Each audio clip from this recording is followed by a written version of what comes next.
বন্যার্তদের সহায়তার জন্য কাজ করতে। ওনার নির্দেশনা মোতাবেক, আমাদের জেলা আমিরের নির্দেশনায় আমাদের জেলার সকল নেতাকর্মী সব কাজ ফেলে দিয়ে সাংগঠনিক সকল কার্যক্রম বন্ধ করে শুধুমাত্র বন্যার্তদের সহায়তার জন্য আমাদের সকল নেতাকর্মী কাজ করেছে। আপনারাও দেখেছেন, আমরা গ্রাম সুলতানে কন্ট্রোল রুম খুলে পুরা জেলা একেবারে প্রত্যন্ত অঞ্চলে গ্রামে গ্রামে বাড়িতে বাড়িতে আমরা প্রথম হলো আমরা রেস্কিউ করার চেষ্টা করেছি, এরপর আমরা ত্রাণ দেওয়ার চেষ্টা করেছি। আমরা এখন হিসাব করি না, আমাদের জেলা আমির এখন হিসাব করি না, আমাদের একটা আনুমানিক যে আমরা অনুমান করছি প্রায় 20 কোটি টাকার উপরে ফেনী জেলা জামাত ত্রাণ বিতরণ করেছে।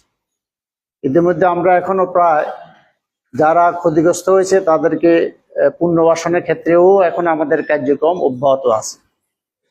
সম্মানিত ভাইরা, আপনারা আরো দেখেছেন 5 তারিখে একটা পট পরিবর্তনের পরে একটা প্রশাসনিক শূন্যতা সারা দেশে বিরাজ করছে। এই শূন্যতায় পুরো দেশটাই আসলে অরক্ষিত ছিল।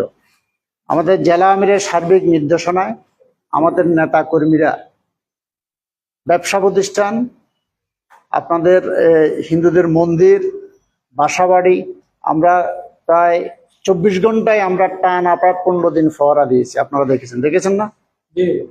আমাদের কেন্দ্রীয় আমির ঘোষণা করেছেন যে সংখ্যালঘু আর সংখ্যাগুরু বলতে কোনো শব্দ থাকবে না, এখন থেকে সবাই আমরা ভাই ভাই।